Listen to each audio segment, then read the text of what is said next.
இந்த கேஸ் பிரச்சனை அப்படிங்கிறது எல்லாரையும் தெருவுக்கு இழுத்துட்டு வந்துட்டுருக்கு. இப்போ உனக்கு இன்னைக்கு தோசை சுட முடியாது, சப்பாத்தி சுட முடியாது, இன்னைக்கு நீ ஒன்றுமே பண்ண முடியாது. ஸோ எப்படி மக்கள் இதை சகிச்சுட்டு ஒரு நாள் இருக்க முடியாது சார்? நீங்கள் சொல்கிறீங்கல்ல, நேற்று ஆரம்பிச்சு இது இன்னைக்கு உக்கிரமாயிருச்சு. இந்த பிரச்சனையோட nature of all the things அப்படிதான். இதுக்கு முழுக்க வார் காரணம் தயவுசெய்து சொல்லாதீங்க. வார்னால வந்துருச்சு, வார்னால தான் வந்துச்சுன்னு சொல்கிறாங்க அப்படின்னு நீங்கள் சொல்லாதீங்க. ஏன்னா நம்ம எப்பவும் என்ன பண்ணுவோம்னா, ரஷ்யாவோடையும் ஃப்ரெண்டாக இருப்போம், ஈரான் கூடயும் ஃப்ரெண்டாக இருப்போம், அமெரிக்கா கூடயும் ஃப்ரெண்டாக இருப்போம். நம்ம கண்டுபிடிச்ச ஒரே மோசமான ரோகு கண்ட்ரி இஸ்ரேல். இப்படி ஒரே நாளில் இவ்வளோ தட்டுப்பாடு வந்துச்சுன்றது, கமர்ஷியல் கேஸை முந்தானத்தை நிப்பாட்டாங்க. எந்த ஒரு ஹோட்டலுக்குமே கமர்ஷியல் கேஸ் கொடுக்கல. நேற்றுலேருந்து குடும்பங்களுக்கு கொடுக்க, அதாவது வீட்டுக்கு கொடுக்க வேண்டிய கேஸ் மட்டும் கொடுக்குறாங்க. அதையுமே வட இந்தியாவில் நிப்பாட்டி வச்சுருக்காங்க. இதற்கான காரணம் என்ன? உண்மையிலே முழுவதும் தட்டுப்பாடு ஆயிடுச்சா, இல்லை பதுங்கல் நடந்திருக்கா? நிச்சயமாக பதுங்கல் நடந்திருக்குங்கிறது தான். மோடி ஏழைகளின் பிரதிநிதியாக கிடையாது, அவர் டாப் 1% பிரதிநிதி. அப்போ என்ன பண்ணுறாரு, தட்டுப்பாடு வரும் அப்படின்ன உடனே தன்னுடைய பணக்கார ஃப்ரெண்ட்ஸ் எல்லாத்தையும் இருக்கிற சிலிண்டரை பூரா பதுக்கி வைக்க சொல்லி மோடி வெள்ளைக்காரர்களிடம் நம்மை விட்டுவிட்டார். அவ்வளோதான். இப்போது வெள்ளைக்காரன் தான் சொல்கிறான் உனக்கு என்ன வேணும் அப்படின்னு. ட்ரம்ப் சொல்கிறாரு, பரவாயில்ல நீ வேணா ஒரு 30 நாளைக்கு ரஷ்யா கிட்ட வாங்கிக்கோ அப்படின்னு பர்மிஷன் கொடுக்குறாரு. முதலாளி பர்மிஷன் கொடுக்குறாரு. இப்போ கேஸ் தட்டுப்பாடு மட்டும்தான் இருக்கா, இல்லை வரக்கூடிய நாட்களில் இது மாதிரி நிறைய தட்டுப்பாடுகள் ஏற்படலாமா? இது எதனால் அப்படின்னு சொன்னால், அந்த ஷிப்பு வர்ற பாதை அடைஞ்சிருக்கு. அப்போ கேஸ் மட்டுமா வராது இல்லையா? நினச்சி பாருங்க அந்த டேஞ்சரை. என்ன வேணா வராது. ஈரான் நம்ம இந்தியா கிட்டத்தட்ட இஸ்ரேலையும் இந்தியா ஒரே மாதிரி தானே பார்க்கும், ஒரே கூட்டலான பார்க்கும், நட்பு நாடுகளை தானே பார்க்கும். நிச்சயமா அந்த ஒத்த மனுஷன் இங்கே ஒரு பிசாசு இங்கே உட்காந்துருக்குது பிரைம் மினிஸ்டர் போஸ்டில். அங்கே எப்ஸ்டீன் நாயகர் திரு ட்ரம்ப் அவர்கள், அவர் அமெரிக்காவில் இருக்கிறாங்க. இவங்க யாருமே அந்த மக்களின் பிரதிநிதிகள் கிடையாது. ஒரு வழியாக நம்ம நினச்சிக்கிட்டு இருந்தோம்ல, இந்த மோடிக்கு எதிராக ஒரு புரட்சி வரணும்னு. இன்றைக்கி வேறு வழியே கிடையாது. ஒவ்வொரு வீட்டில் இருக்கவங்களும் தெருவுக்கு வந்தே தீரணும். ஸோ மோடி ஒரு மாதிரி ஃபைனலி தன்னோட தலையில் மண்ணள்ளி போடுற நிலைமைக்கு வந்துட்டாருன்னு நினைக்கிறேன். நீ என்ன பாப்பியே, நீ பார்த்தத நான் சத்தியமா பார்த்தேனே. பிரைம் 9 தமிழர்கள் அனைவருக்கும் வணக்கம். இன்றைய நமது நேர்காணலில் நம்முடன் இணைந்திருப்பவர் காங்கிரஸ் கட்சியின் சக்தி தேசிய இயக்கத்தின் பொறுப்பாளர் திருமதி சுபத்ரா தேவி அவர்கள். மேடம் வணக்கம். தமிழ்நாடு மட்டும் இல்லாமல் உலக அளவில் இப்போ போர் நடந்துட்டுருக்கனால இந்தியாவில் இருக்க பெருவாரியான மாநிலங்களில் சிலிண்டர் தட்டுப்பாடு, அதாவது எரிவாயு தட்டுப்பாடு ஆரம்பிச்சிருக்க மாதிரி ஒரு நியூஸ் வந்துச்சு. நேற்று எரிவாயு தட்டுப்பாடு ஆரம்பிச்சிருக்கு, ஆனால் இன்னைக்கு பார்த்தீங்கன்னா உக்கிரம் ஆயிடுச்சு. நடுத்தருவுக்கு எல்லாம் போராட ஆரம்பிச்சிட்டாங்க. உத்தரப்பிரதேச மாநிலங்களில் சிலிண்டருக்காக வரிசை நின்ற மக்களை போலீஸ் தடியடி நடத்தியிருக்காங்க. இஸ்ரேல் ஈரான் வாரால நம்ம வெளியுறவு கொள்கை பெரிதளவில் பாதிக்கப்பட்டிருக்கு. நிறைய இடத்துல எரிவாயு கிடைக்கிறது இல்லை. இந்த பிரச்சனை எந்த அளவுக்கு இருக்குது? இது ரொம்ப ரொம்ப மோசமாக இருக்குது. இது சாதாரண மக்கள் நிறைய டைம் பார்த்தீங்கன்னா ஏதோ அரசியலில் நடக்குது, எங்கேயோ வாரம் நடக்குது, தனக்கு சம்மந்தமே இல்லாமல் ஏதோ நடக்கிற மாதிரியும் நம்ம பழப்ப பார்ப்போம். இன்றைக்கி தட்டுக்கு சாப்பாடு வருதா அப்படிங்கிற அளவுக்கு இருக்கிற மக்கள் தான் பெரும்பாலும் இருக்கிறாங்க. Though they are concerned in their heart, they are not able to do anything, அப்படி தான் இருக்கிறாங்க. பட் இந்த கேஸ் பிரச்சனை அப்படிங்கிறது எல்லாரையும் தெருவுக்கு இழுத்துட்டு வந்துட்டுருக்கு. It's going to be the biggest என்ன சொல்கிறது இஷ்யூ டுடே. ஓகே, நீங்கள் என்ன வேணால் யூஸ்வலாக பார்த்தீங்கன்னா ஏதோ ஒரு ப்ராபகேண்டா பண்ணிடுவாங்க. ஏதாவது இந்தும்பாங்க, முஸ்லீம்பாங்க, ஏதாவது ஒன்று இந்த சினிமா மாதிரி என்னத்தையாவது ஒன்று எடுத்து நியூஸ் சேனல்ஸ்லாம் ஓட்டி அதை மக்களை ஏமாற்றிக்கிட்டே கொண்டு போயிட்டே இருப்பாங்க. பட் இப்போ உனக்கு இன்றைக்கி தோசை சுட முடியாது, சப்பாத்தி சுட முடியாது, இன்றைக்கி நீ ஒன்றுமே பண்ண முடியாது. அப்போது என்ன பண்ணுறது? அப்போ எப்படி நீங்கள் ஏமாறுவீங்க? இந்துவாவது முஸ்லீமாவது எல்லாருக்கும் இன்றைக்கி தோசை இல்லை, சப்பாத்தி இல்லை, சாப்பாடு இல்லைல்ல. அப்போ இதை விட இப்போ ஒரு பெரிய பிரச்சனை என்ன இருக்கும்? ஸோ எப்படி மக்கள் இதை சகிச்சுட்டு ஒரு நாள் இருக்க முடியாது சார்? நீங்கள் சொல்கிறீங்கல்ல, நேற்று ஆரம்பிச்சு இது இன்றைக்கி உக்கிரமாயிருச்சு. இந்த பிரச்சனையோட nature of all the things அப்படி தான். ஸோ இப்போ இவர் பணப்புழக்கம் இதெல்லாம் கம்மி பண்ணி விலையெல்லாம் ஏற்றி மக்களுக்கு வேலை இல்லாமல் பண்ணி அந்த மாதிரி எல்லாமே பண்ணாலும் சில வருடங்கள் தாங்கினாங்க. ஏன்னா மக்கள்கிட்ட கொஞ்சம் கொஞ்சம் நகை இருந்தது, கொஞ்சம் சேவிங்ஸ் இருந்தது, ஏதோ ஒன்று இருந்துச்சு. அதை வச்சு அப்படியே அந்த விஷயம் உக்கிரமாகிறதுக்குன்னு ஒரு டைம் இருந்துச்சு. பட் இது அப்படி கிடையாது, ரொம்ப இன்டென்ஸாக இருக்குது. ஸோ இது என்னென்னா ஸ்டார் ஹோட்டல் வரைக்கும் பிரச்சனை. இது வந்து வெறும் ஏழை மக்களுக்குமான பிரச்சனை கிடையாது. எல்லா ஹோட்டலும் ஓரளவு மூடிட்டாங்க, அவங்களே போட்டிருக்காங்க. மூடிட்டாங்க. அப்போ பெரிய பெரிய ஸ்டார் ஹோட்டல் கூட அவங்களுக்கு இல்லை இன்னைக்கு, இல்லையா? ஸோ அப்போ இது வந்து it's a very big issue. And இதுக்கு முழுக்க முழுக்க வந்து வார் காரணம் தயவுசெய்து சொல்லாதீங்க.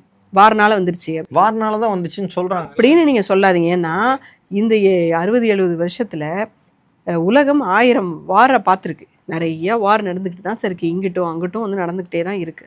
ஆனால் காங்கிரஸ் ஆட்சி இருக்கும்போது இந்த மாதிரி உக்கிரமாக எந்த பிரச்சனையும் மக்கள் வரைக்கும் வர்றதுக்கு அவங்க விட்டதில்லை. பிகாஸ் நம்மளுடைய வெளியுறவு எப்படி இருந்துச்சு அப்படின்னு சொன்னால், இப்போ நான் உங்களோட ஃப்ரெண்டு அப்படின்னா நம்ம ஃப்ரெண்ட்ஷிப்காக வேற எந்த ஃப்ரெண்ட்ஷிப்பையும் நான் தியாகம் பண்ண மாட்டேன். நம்ம ஃப்ரெண்ட்ஷிப் இன்னொரு ஃப்ரெண்ட்ஷிப்போட குறுக்க வராது. இந்திரா காந்தி மேடம் வந்து இதை தெளிவாக சொல்லியிருக்கிறாங்க. Friendship with one country will never come in between any other friendship with any other country அப்படின்னு அவங்க தெளிவாக சொல்லியிருக்கிறாங்க. ஸோ நம்ம 2 பேரும் ஃப்ரெண்டாக இருக்கோம், நான் இன்னொருத்தரோட ஃப்ரெண்டாக இருக்கேன் அப்படிங்கிறது ஆப்போசிட்டான விஷயம் கிடையாது, இல்லையா? நீங்கள் 2 பேரும் சண்டை போட்டிருக்கலாம், உங்கள் 2 பேருக்கு பிடிக்காமல் இருக்கலாம், பட் நான் உங்கள் கூடயும் நல்லா இருப்பேன், அவர் கூடயும் நல்லா இருப்பேன். அப்படி தான் நான் நல்லா இருப்பேன், ரைட்?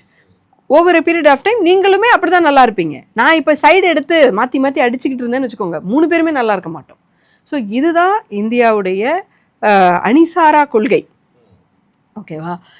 தேவையில்லாமல் எந்த ஒரு அணியையும் சார்ந்து நம்ம வந்து பண்ணவே மாட்டோம் அப்படிங்கிறது நம்மளுடைய கொள்கையாக இருந்துச்சு. உலக அளவில் நம்ம இதை வந்து லீட் பண்ணோம், தலைமை வகித்தோம். அணிசாரா நாடுகளுக்கு நம்ம வந்து தலைமை வகித்தோம். நம்ம தான் இந்த ஐடியாவை சொன்னோம், நம்ம தான் வந்து ஃப்ரண்ட்டில் நிற்கிறோம். நமக்கு பின்னாடி தான் மெதுவே வந்து பிற நாடுகள் வந்து வந்துச்சு. 2ஆம் உலகப் போர் நம்ம இந்த மாதிரி ஒரு ஸ்டாண்டெல்லாம் எடுக்கலை அப்படின்னு சொன்னால் ரொம்ப டேமேஜஸை வந்து அப்போவே இருக்கும். ஸோ அந்த மாதிரி ஒரு பாரம்பரியம் கொண்ட, சித்தாந்தம் கொண்ட, மனநிலை கொண்ட ஒரு நாட்டில் நம்ம எப்போவும் என்ன பண்ணுவோன்னா, ரஷ்யாவோடையும் ஃப்ரெண்டாக இருப்போம், ஈரான் கூடயும் ஃப்ரெண்டாக இருப்போம், அமெரிக்கா கூடயும் ஃப்ரெண்டாக இருப்போம், துபாய் கூட எல்லார் கூடயும் ஃப்ரெண்டாக இருப்போம். நம்ம கண்டுபிடிச்ச ஒரே மோசமான ரோகு கண்ட்ரி வந்து Israel. We always stood with Palestine. பலஸ்தீனத்துக்கு சாதகமாக தான் நம்ம எப்போதுமே காங்கிரஸ் அரசாங்கம் நின்றுருக்கு. காலமாகவே இந்தியான்றது பாலஸ்தீன அரசாங்கம். காங்கிரஸ் ஆளும் வரை பாலஸ்தீன ஆதரவாளர் தான். இஸ்ரேலுங்கிற ஒரு நாட்டை நம்ம ரெக்கக்னைஸே பண்ணது கிடையாது. அவங்களையும் உள்ள ஒரு இங்கே வந்து அவங்களோட பிரதமரோ யாரோ அஃபிஷியலாக வந்தது கிடையாது. நம்மளுமே அவங்க கிட்ட வந்து போனது கிடையாது. அப்படி ஒரு இதை தான் மெயின்டைன் பண்ணோம். அவங்க என்ன டெக்னாலஜி வச்சுக்கிட்டோம், என்ன வேணா வச்சுக்கிட்டோம், அவங்க கிட்ட போய் ஒரு விஷயம் நம்ம வாங்கினது கிடையாது. நம்ம வந்து நம்மளோட மார்க்கெட்டை அவங்களுக்கு கொடுத்தது கிடையாது. அந்த மாதிரி நம்ம ரொம்ப ரொம்ப கிளியராக இருந்தோம். எத்திக்கலாக இவ்வளோ தப்பாக இருக்கிற ஒரு நாட்டை நம்ம வளர்த்து விடுறது என்னைக்கா இருந்தாலும் நம்ம நாட்டுக்கு பிரச்சனை தான் அப்படிங்கிறத அப்போவே நம்மளுடைய தலைவர்கள் வந்து தெரிஞ்சு வச்சுருந்தாங்க. ஆனால் இந்த மோடி பாருங்க, என்ன அநியாயம் பாருங்க சார். அதை அப்படியே மாற்றி, அது வெளியுறவு கொள்கையே கிடையாது, நாட்டை விற்கும் கொள்கை அது. ஸோ காங்கிரஸ் வந்து வெள்ளைக்காரர்களிடமிருந்து சுதந்திரம் பெற்று தந்தது. மோடி வெள்ளைக்காரர்களிடம் நம்மை விற்றுவிட்டார், அவ்வளோதான். இப்போது வெள்ளைக்காரன் தான் சொல்கிறான் உனக்கு என்ன வேணும் அப்படின்னு. ட்ரம்ப் சொல்கிறாரு, பரவாயில்ல நீ வேணா ஒரு 30 நாளைக்கு ரஷ்யா கிட்ட வாங்கிக்கோ அப்படின்னு பர்மிஷன் கொடுக்குறாரு. முதலாளி பர்மிஷன் கொடுக்குறாரு. இது வந்து எவ்வளோ ஒரு அவமானம்ங்க. ஒவ்வொரு இந்திய நாட்டு குடிமகனுக்கும் மிகப்பெரிய அவமானம் இது. இந்திரா காந்தி வந்து தெளிவாக சொல்லியிருக்கிறாங்க ஒரு வாட்டி, நான் உயிரோடு இருக்கலாம், இல்லாமல் போகலாம், ஆனால் இந்த நாட்டு மக்கள் சுயமரியாதை இருக்கக்கூடிய இந்த நாட்டின் சாவரனிட்டி வந்து யார் பாதுகாக்கிறாங்களோ, அவங்க யாருக்கிட்டையும் அடிபணியாமல் யார் இருக்கிறாங்களோ அவங்கள தான் இந்த நாட்டு மக்கள் தேர்ந்தெடுப்பாங்க, வேறு யாரையும் தேர்ந்தெடுக்க மாட்டாங்க அப்படின்னு அவங்க சொல்லியிருக்கிறாங்க. ஸோ இன்றைக்கி எப்ஸ்டீன் ஃபைல்ஸில் மாட்டியாச்சு. அதுக்கப்புறம் வந்து நம்ம மோடியோடைய ஃப்ரெண்ட்ஸுக்கு வந்து கேசஸ் இருக்குது. உலகம் மிக முக்கியமான நாடுகளில் கேசஸ் இருக்குது. ஸோ இந்த கேஸு அவரை பற்றி மட்டும் கிடையாது. அவரை பற்றி மட்டும் இருந்தால் இவர் இவ்வளோலாம் பயப்பட மாட்டார். யார் மேலேயும் அப்படி பாசம் வைக்கிற ஆள்லாம் கிடையாது. அவர் மேலே இருக்கக்கூடிய அந்த கேஸு வாழு மாதிரி முழுக்க இவரை சுற்றிக்கும். ஏன்னா இவங்களுடைய ஆர்எஸ்எஸ் பிஜேபியுடைய என்டையர் மோசமான ஃபினான்ஷியல் நெட்வொர்க்குடைய ஒரு முகம் தான் அதானியும் அம்பானியும். அப்போ அதில் வந்து எங்கேயாவது ஒரு கண்ட்ரியில் மாட்டிக்கிட்டாங்கன்னா ஃபுல்லாக அது எக்ஸ்போஸ் ஆயிடும். அதை தவிர வந்து எப்ஸ்டீன் ஃபைல்ஸ்லேயும் இவரோடது இருக்குது. இன்னும் வந்து பாதிக்கு மேலே வந்து வெளியே வராமல் இருக்குது. இப்படி பல இடங்களில் தலைவர் ராகுல் காந்தி சொன்ன மாதிரி கழுத்து நெறிப்பட்டு உட்கார்ந்துருக்காரு. அதனால் வேறு வழியே இல்லாமல் இன்னொருத்தருக்கு அடிமையாக நாட்டு மக்களுக்கு எவ்வளோ மோசம் வந்தாலும் பரவாயில்லன்னு நிற்கிறாரு. இன்னைக்கு வட இந்தியா முழுவதும், அதாவது முக்கியமாக உத்தரப்பிரதேச மாநிலங்களில் ஒரு சில மாநிலங்கள் பாயிண்ட் பண்ணி சொல்லலாம், அவ்வளோ அதாவது எப்படி ஒரே நாளில் இவ்வளோ தட்டுப்பாடு வந்துச்சுன்றது. கமர்ஷியல் கேஸை வந்து முந்தானத்தை நிப்பாட்டாங்க. எந்த ஒரு ஹோட்டலுக்குமே கமர்ஷியல் கேஸ் கொடுக்கல. நேற்றுலேருந்து குடும்பங்களுக்கு கொடுக்க, அதாவது வீட்டுக்கு கொடுக்க வேண்டிய கேஸ் மட்டும் தான் கொடுக்குறாங்க. அதையுமே வட இந்தியாவில் நிப்பாட்டி வச்சிருக்காங்க. இதற்கான காரணம் என்ன? உண்மையிலே முழுவதும் தட்டுப்பாடு ஆயிடுச்சா, இல்லை பதுங்கல் நடந்திருக்கா? நிச்சயமாக பதுங்கல் நடந்திருக்குங்கிறது தான் மோடியை பற்றி நான் புரிஞ்சுக்கிட்டதுன்னு நான் பண்ணிக்கிறது. ஸோ என்னென்னா, இது வந்து யூஸ்வலாக இதே காங்கிரஸாக இருந்தது அப்படின்னு சொன்னால், ஏழை மக்களுக்கு இதை எப்படி வந்து கிடைக்க வைக்கிறது, அந்த பீரியடுக்குள்ளே இந்த பிரச்சனை எப்படி சால்வ் பண்ணுறது அப்படின்னு சொல்லி ஸ்ட்ராட்டஜிக் ரிசர்வ் அப்படின்னு சொல்லுவாங்க. ஸோ கொஞ்சம் நம்ம வச்சுருப்போம் எப்போவுமே. அதை வந்து ஏழை மக்களுக்கு அதை கொடுக்குற மாதிரி வச்சுட்டு, அதுக்கு பிறகு அந்த டைமை வாங்கிட்டு அந்த டைமுக்குள்ளே இதை எப்படி சால்வ் பண்ணுறதுன்னு தான் பார்ப்போம். ஃபஸ்ட்டு இந்த அளவுக்கு இந்த பிரச்சனை இல்லாதபடிக்கு இதை முன்னாடியே வந்து நம்ம முடிச்சிருப்போம். நம்மளை யாரும் ஹார்ம் பண்ணாத அளவுக்கு தான் நம்ம வந்து வச்சுருப்போம். ஸோ அந்த சூழலில் இந்த ஸோ ஆனால் மோடி யார்? மோடி வந்து ஏழைகளின் பிரதிநிதியாக கிடையாது. அவர் வந்து டாப் 1% பிரதிநிதி. அப்போ என்ன பண்ணுறாரு, தட்டுப்பாடு வரும் அப்படின்ன உடனே தன்னுடைய பணக்கார ஃப்ரெண்ட்ஸ் எல்லாத்தையும் இருக்கிற சிலிண்டரை பூரா வந்து பதுக்கி வைக்க சொல்லி, அப்படி நடந்திருந்தால் மட்டும்தான் ஒரே நாளில் இவ்வளோ தட்டுப்பாடு வரும். இல்லைன்னா வர வாய்ப்பே கிடையாது. ஏன்னா எல்லாவனும் வச்சிருப்பானா இல்லையா ஸ்டாக்கு? இப்போ 20 to 25 days எப்போதுமே ஸ்டாக் இல்லாமல் எந்த பிஸ்னஸ் எப்படிங்க பண்ணுவீங்க இல்லையா? அப்போ அந்த பேசிக் ஸ்டாக் கட் ஆகிருக்கு. அப்போ அவங்களுக்கான இன்ஸ்ட்ரக்ஷன்ஸ் என்னவா இருந்திருக்கு, அதை பணக்காரங்களுக்கு தான் கொடுக்கணும்னு இருந்திருக்கு. அப்போ பணக்காரங்களுக்கு ஒரு சிலிண்டரை வந்து 3000 ரூபா 5000 ரூபா 10,000 ரூபாய்க்குன்னு விற்றாங்களா, இல்லை என்னவோ சம்திங் அவங்க பண்ணிவிட்டு ஏழை மக்களுக்கு அவங்க திரும்ப அதே வந்து கறி அடுப்பையும் இதையும் கொடுத்துட்டாங்க. ஸோ இந்த சமயத்தில் நான் ஒன்று சொல்லிக்க விரும்புகிறது என்னென்னா, கிட்டத்தட்ட 45 வருடங்கள் 1970s வந்து இந்திரா காந்தி வந்து பெண்களுக்கு வந்து அந்த கார்பன் மோனாக்சைடு சுவாசித்து அவங்களோட ஆயில் குறையுது.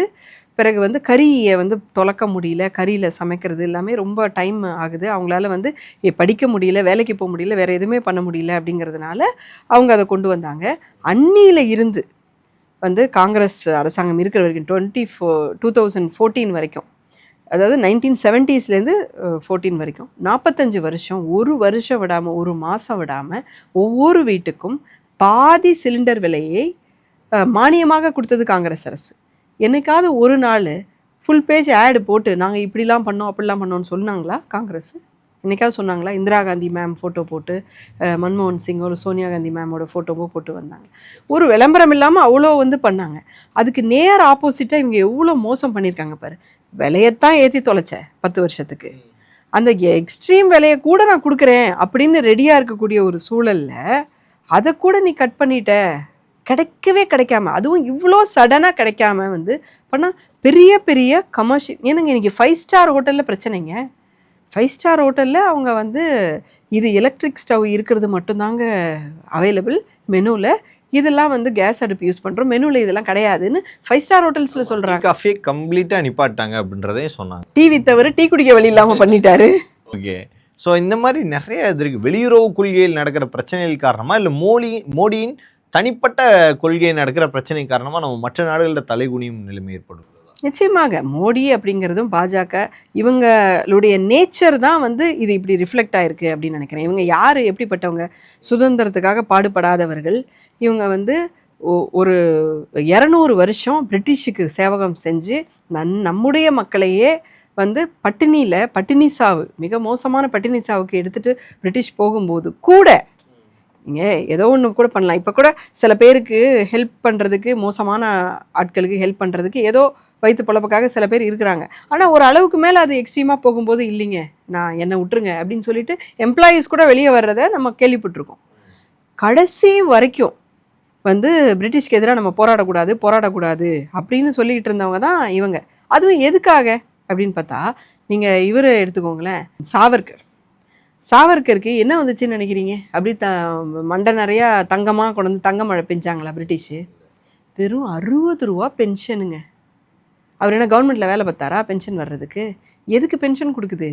ஏன்னா அவர் இன்டைரக்டாக பிரிட்டிஷ் ஆட்சியை வந்து நிலைத்து இருக்கிறதுக்கும், மக்களுக்குள்ள இந்து முஸ்லீம் போராட்டத்தை உருவாக்கி சின்ன பின்னப்படுத்தி நாசப்படுத்துறதுக்கும் அவர் வந்து உதவி செஞ்சதுனால அவருக்கு 60 ரூபா கொடுத்தாங்க. ஃபஸ்ட்டு 50 ரூபா பென்ஷன் கொடுக்குறாங்க. அப்புறம் எனக்கு இன்னும் கொஞ்சம் முதலாளி ஏற்றித்தாங்க அப்படின்னு போய் வெக்கங்கிட்ட போய் நின்னோடனே இன்னும் ஒரு 10 ரூபா ஏற்றி போட்டு 60 ரூபா கொடுத்தாங்க. அப்போது வந்து அவ்வளோ என்ன சொல்கிறது, இந்தியாவுடைய ரிச்னஸ், வெல்த்து, தங்கம் இதெல்லாமே அந்த அளவுக்கு நல்லா இருந்துச்சு. அஃப்கோர்ஸ் இவங்க வந்து அதை சுரண்டிக்கிட்டே இருந்தாங்க. ஃபஸ்ட்டு பிரிட்டிஷ் எதுக்காக இந்தியாவுக்கு வந்து சுரண்டுறாங்க சொல்லுங்கள்? நீங்கள் திருடணும்னு முடிவு பண்ணிட்டீங்க. ரிச்சுக்கிட்ட போவீங்களா போர்கிட்ட போவீங்களா? ரிச்சுக்கிட்ட தான் போவீங்க இல்லையா? அப்போ ஏன் பிரிட்டிஷ் இந்தியாவுக்கு வந்துச்சு? ரிச்சஸ்டாக இருந்துச்சு இந்தியாங்கிறதுனால வந்துச்சு. 1700 அந்த வருஷத்தில் 300-400 இயர்ஸ் முன்னாடி அவ்வளோ தூரம் நம்ம நல்லா இருந்தோம் அப்படிங்கிறதுனால வந்துச்சு. ஏன் வந்து அமெரிக்காவுக்கு வந்து அமெரிக்காவில் இருக்கவங்கள ரெட் இண்டியன்ஸ்னு ஏன் வந்து கூப்பிட்டாங்க? கொலம்பஸ் வந்து இந்தியாவை தேடி போனார். ஏன்னா அவங்க கேள்விப்படுறாங்க இந்தியாவில் அவ்வளோ ரிச்சாக இருப்பாங்களாம், எல்லாரும் அவ்வளோ தங்கம் இருக்குமா அப்படின்னு. அப்படிப்பட்ட ஒரு நாட்டில் கேவலம் 60 ரூபா பென்ஷனுக்கு நீ இந்த நாசம் பண்ணலை, அதைத்தான் இவங்க பண்ணிட்டு இருக்காங்க. அந்த வழி வந்தவங்க இவங்களுக்குலாம் என்ன கிடைக்குதுன்னு நினைக்கிறீங்க? இந்த ஆர்எஸ்எஸ்லேயே இருக்கவங்களே என்ன கிடைக்குதுன்னு நினைக்கிறீங்க? ஏதோ கிடைக்குது, ஒரு பொசிஷனு, ஒரு ஃபினான்ஸ் மினிஸ்டர், இது அதுன்னு தகுதியே இல்லாதவங்களுக்கு அதெல்லாம் கிடைக்குது. அவங்களோடது முக்கியமாக நீங்கள் என்ன பார்க்கணுன்னா, ஒரு மினிஸ்டர் போஸ்டிங்கோ அல்லது ஒரு ஐஏஎஸ் போஸ்டிங்கோ ஏதோ ஒன்று கிடைக்கிறது பெரிய விஷயம் கிடையாது. அது தகுதி இல்லாதவர்களுக்கு கொடுத்தா தான் அவங்க வந்து காலை நக்கிட்டு கிடப்பாங்கங்கிறதுனால அவங்களுடைய என்டையர் கவர்மெண்ட் பாருங்கள், தகுதி இல்லாதவர்கள் தான் அவங்க இருப்பாங்க. நாட்டில் வந்து இதுக்கெல்லாம் குவாலிஃபை ஆனவங்க இல்லையா என்ன? இருக்கிறாங்க நிறைய பேர். பட் அவங்கள வச்சா அவங்க முதுகெலும்போடு இருப்பாங்க. என் தகுதியில் நான் வந்தேன், நான் ஏன் நீ சொல்கிறத கேட்கணும்னு சொல்லுவாங்க. அந்த எந்த முதுகெலும்பும் வேண்டாம். அவங்களோட சீஃப் மினிஸ்டர்ஸை பாருங்கள், மினிஸ்டர்ஸை பாருங்கள். ஸோ தகுதி இல்லாதவர்களை வச்சு நடத்தும் போது என்ன மாதிரியான பாலிசிஸ் வரும், என்ன மாதிரியான இது வரும்? புரியுது. இப்போ வந்து கேஸ் தட்டுப்பாடு மட்டும்தான் இருக்கா, இல்லை வரக்கூடிய நாட்களில் இது மாதிரி நிறைய தட்டுப்பாடுகள் ஏற்படலாமா? இது வந்து எதனால் அப்படின்னு சொன்னால், அந்த ஷிப்பு வர்ற பாதை அடைஞ்சிருக்கு. அப்போ கேஸ் மட்டுமா வராது இல்லையா? நினச்சி பாருங்கள் அந்த டேஞ்சரை. என்ன வேணால் வராது, க்ரூட் ஆயில் வராது. நம்மளோட சொந்தமாக 15% தான் நம்ம வந்து க்ரூட் ஆயில் இந்தியாவுக்குள்ளேருந்து எடுக்கிறோம். 85% இம்போர்ட் தான் பண்ணுறோம் நம்ம. ஸோ அப்போ அதில் எவ்வளோ பிரச்சனை அப்படின்னு பாருங்கள். இதை தவிர நம்ம வந்து எவ்வளோ முக்கியமான நிறைய விஷயங்கள் நம்ம இம்போர்ட் பண்ணக்கூடியது, உரங்கள் நிறைய இம்போர்ட் பண்ணுறோம். அந்த மாதிரி க்ரூட் ஆயில் ரிலேட்டட் நிறைய விஷயங்கள் நம்ம இம்போர்ட் பண்ணுறோம். இது எல்லாமே வந்து இங்கே சாதாரண மக்களுடைய தலையில் தான் வந்து விடிய போகுது. ஸோ இதில் வந்து நம்ம ஒரு எக்ஸ்ட்ரீமான ஒரு வர்ஸ் கண்டிஷனுக்கு வந்து நம்ம போக போகிறோம். ஸோ இதில் நான் என்ன பார்க்குறேன்னா, ஒரு வழியாக வந்து நம்ம நினச்சிக்கிட்டு இருந்தோம்ல, இந்த மோடிக்கு எதிராக வந்து ஒரு புரட்சி வரணும்னு. இன்றைக்கி வேறு வழியே கிடையாது. ஒவ்வொரு வீட்டில் இருக்கவங்களும் தெருவுக்கு வந்தே தீரணும். ஸோ மோடி வந்து ஒரு மாதிரி ஃபைனலி தன்னோட தலையில் வந்து மண்ணள்ளி போடுற நிலைமைக்கு வந்துட்டாருன்னு நினைக்கிறேன். ரிசைன் மோடி அப்படின்னு சொல்லிட்டு தான் காங்கிரஸ் தலைவர்கள் வந்து எங்களோட எம்பிஸ் எல்லாம் வந்து நேற்றுலேருந்து அவங்க போராட்டம் பண்ணிகிட்ருக்குறாங்க பார்லிமெண்ட்டில். ஸோ லெட்டஸ் சி மக்கள் எந்த அளவுக்கு இதை முன்னெடுக்கிறாங்க. 2000 கோடிக்கு நலத்திட்டங்கள் தமிழ்நாட்டுக்கு செய்ய போகிறேன் அப்படின்னு சொல்லிட்டு இருக்கிறாரு. என்ன சிரிக்கிறீங்க? மோடியா? தமிழ்நாடோட பட்ஜெட் வந்து 4,40,000 கோடி. இந்த 2000 கோடி வச்சு என்ன போகிறாராம் அவர்? அதுவும் இத்தனை வருஷம் விட்டுட்டு 12 வருஷம் ஒன்றும் கிளிக்கல எங்களுக்கு. ஒரு எய்ம்ஸ் கட்ட துப்பு இல்லை, எதுவுமே எங்களுக்கு வரலை. எங்கள் காங்கிரஸ் ஆட்சி இருக்கும்போது ஒவ்வொரு டிவிலையும் என்ன விளம்பரம் போகும்? இந்த பொருள் வாங்கிக்கோங்க, அந்த பொருள் வாங்கிக்கோங்க, நகை வாங்கிக்கோங்க, பட்டுப்புடவை வாங்கிக்கோங்க, அவ்வளோ விளம்பரம் போகும். ஏன்? அவ்வளவும் வாங்குறதுக்கு மக்கள்கிட்ட காசு இருந்துச்சு, அதனால விளம்பரமாக போச்சு. இப்போ என்ன சார் விளம்பரம் வருது? உங்ககிட்ட இருக்கிற நகையை அடமானம் வைக்கிறியா? அதுவும் இப்போ அதை விட அட்வான்ஸு. நீங்கள் வந்த உடனே நாங்கள் விற்று கேஷ் கொடுத்துருவோம். விற்றுருங்க எல்லாத்தையும். இன்னும் அடுத்த விளம்பரம் என்ன வருதுன்னா, உங்ககிட்ட இருக்கிற அலுமினிய சட்டி, இரும்பு சட்டி, இது எல்லாத்தையும் நீ விற்றுரு. போட்டிருக்கிறிய சட்ட துணி, அதையும் விற்றுரு. அப்படிங்கிற அளவுக்கு தான் அடுத்த ஆடு வரணும் டிவி. மோடி கவர்மெண்ட் அந்த நிலைமைக்கு இந்தியாவை எடுத்துகிட்டு போதா? ஆல்ரெடி அப்படி தானே இருக்குது. இது எல்லாம் இந்த பிரச்சனைலாம் எப்போ சுமூகமாக முடிவு வரும்? ஏன்னா இவர் வந்து ஈரானுக்கு நேர் எதிராக இருக்கிற கண்ட்ரி இஸ்ரேல். அங்கே போயிட்டு இந்த போர் தொடங்குறதுக்கு 3 நாட்களுக்கு முன்னாடி உறவு கொண்டாடிட்டு இங்கே இருந்த அதாவது தீவிரவாதத்துக்கு எதிராக யார் என்னாலும் அவங்கள இஸ்ரேல் எதிர்த்தால் இஸ்ரேலை நான் ஆதரிப்பேன் அப்படின்னு சொல்லிட்டு எதிர்த்தார் மட்டும்தான் நாங்கள் ஆதரிப்போம். இது என்னங்க இது? தீவிரவாதத்தை எதிர்க்கிறோம் அப்படின்னா it should be a general statement. இன்னொன்று அந்த டெரரிசம்ங்கிற அந்த வார்த்தையே பாருங்களேன். அது ஏன் எண்ணெய் இருக்க நாட்டில் மட்டும் டெரரிசம் இருக்குது? எனக்கு புரியல.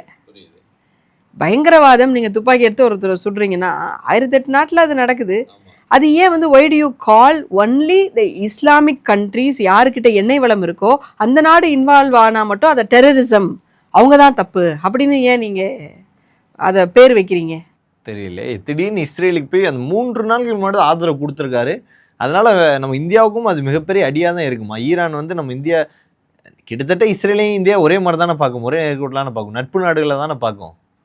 அதனால நீங்க என்ன சொல்றீங்க, இந்தியாவை வந்து போர் வைக்க? இல்லை போர் வைக்கன்னு சொல்ல, அந்த வழித்தடம் இந்தியாவுக்கு கண்டிப்பா திறக்காது. வரக்கூடிய நாட்கள்ல மோடியோட செயல்பாட்டுனால தான் இதெல்லாம். நிச்சயமா அந்த ஒத்த மனுஷன் இங்க ஒரு பிசாசு இங்க உட்காந்துருக்குது பிரைம் மினிஸ்டர் போஸ்ட்ல. அங்க வந்து நம்ம எப்ஸ்டீன் நாயகர் திரு ட்ரம்ப் அவர் வந்து அமெரிக்காவில் இருக்கிறாங்க. இவங்க யாருமே வந்து அந்த மக்களின் பிரதிநிதிகள் கிடையாது. நீங்கள் பாருங்கள், இப்போ நம்ம சொல்கிறோம்ல 2024 ஓட்டு திருட்டுனால தான் பிஜேபி ஆட்சிக்கு வந்துச்சுன்னு சொல்கிறோம். எங்கள் தலைவர் வந்து அதை பல விதத்தில் ப்ரூவும் பண்ணியிருக்கிறாரு. அதே மாதிரி தான் இதில் அமெரிக்காவில் ட்ரம்ப் எப்படி திருப்பி ஆட்சிக்கு வந்தார் அப்படிங்கிறதுல நிறைய கருப்பின மக்களுடைய ஓட்டை வந்து இவங்க வந்து போட விடாமல் பண்ணியிருக்காங்க.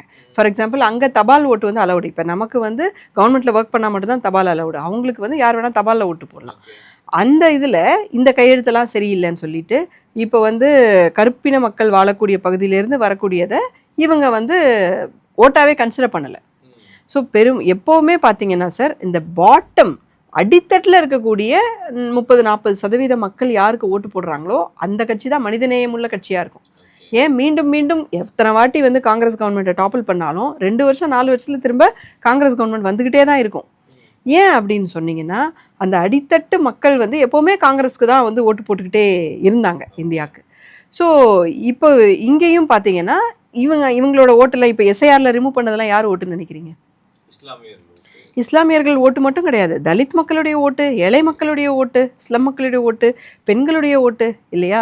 யாரெல்லாம் வந்து பாதிக்கப்படுவாங்களோ அந்த மக்களுடைய ஓட்டெல்லாம் தான் இவங்க ரிமூவ் பண்ணிவிட்டு அதுக்கு பதிலாக வந்து போலியாக ஏதோ பண்ணி வச்சுருக்கிறாங்க, நிறைய கோல்மால் பண்ணி வச்சுருக்கிறாங்க.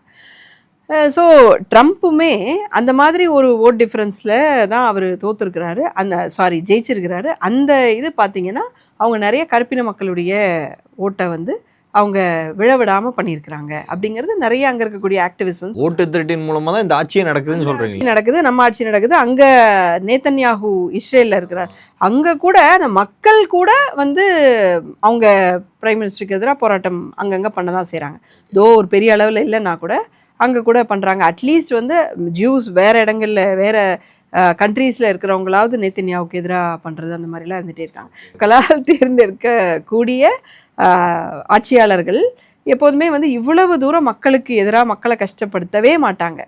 இதில் முக்கியமாக பாருங்கள் சார், ஒரு பிரதமர் எலெக்ஷன் வருது, தமிழ்நாட்டை எடுத்துக்கோங்க, எலெக்ஷன் வருது, 5 மாநிலத்தில் எலெக்ஷன் வருது. எலெக்ஷனுக்கு வர்றதுக்கு முன்னாடி நீ இப்படி வந்து கேஸ் இல்லாமல் தெருவில் விட்டால் எவனாவது உனக்கு ஓட்டு போடுவானா? அப்போ எந்த ஒரு காமன் சென்ஸ் கொண்ட அரசியல்வாதியும், மோசமான அரசியல்வாதி கூட இது செய்ய மாட்டாங்க சார். ஊழல் அரசியல்வாதின்னு நீங்கள் இந்தியாவில் இது ஊழல் பண்ணிட்டாரு அப்படிலாம் சொல்கிறோம்டா, அவங்க கூட எலெக்ஷனுக்கு முன்னாடி இவ்வளோ மோசமான ஒரு வேலையை செய்யவே மாட்டாங்க. இதுவே கிளியரான ப்ரூஃபு அவர் மக்கள்கிட்ட ஓட்டு வாங்கி ஜெயிக்கலைங்கிறதுக்கு. மக்கள் ஓட்டு அவருக்கு தேவையில்லை, எலெக்ஷன் கமிஷனே அவங்களுக்கு ஓட்டு போட்டுரும். தனக்குத்தானே ஓட்டு, எனக்கு நானே ஸ்கீம் மாதிரி போட்டுப்பாங்க. அதனால தான் அவங்களுக்கு மக்கள் ஓட்டு தேவையில்லை. மக்கள் என்ன ஒன்றை திட்டுட்டும் என்ன வேணால் பண்ணட்டும், நீ ஏன் உனக்கு ஓட்டு போட்டு ஜெயிச்சுப்ப அப்படிங்கிறது தான். பல்வேறு அரசியல் கேள்விகளுக்கு பதில் தமைக்காக மிக்க நன்றி மேடம். நன்றி. தேங்க்யூ. யூசுவலான ஒரு லவ் ஸ்டோரியா இல்ல, அதான் இந்த படத்தோட பிளஸ் நினைக்கிறேன். நிறைய எமோஷன்ஸ், கவுண்டர்ஸ், லவ் அப்படின்னு சொல்லிட்டு டோட்டலாவே ஒரு மாதிரி டிஃப்ரெண்ட் ஜானரான ஒரு லவ் ஸ்டோரி.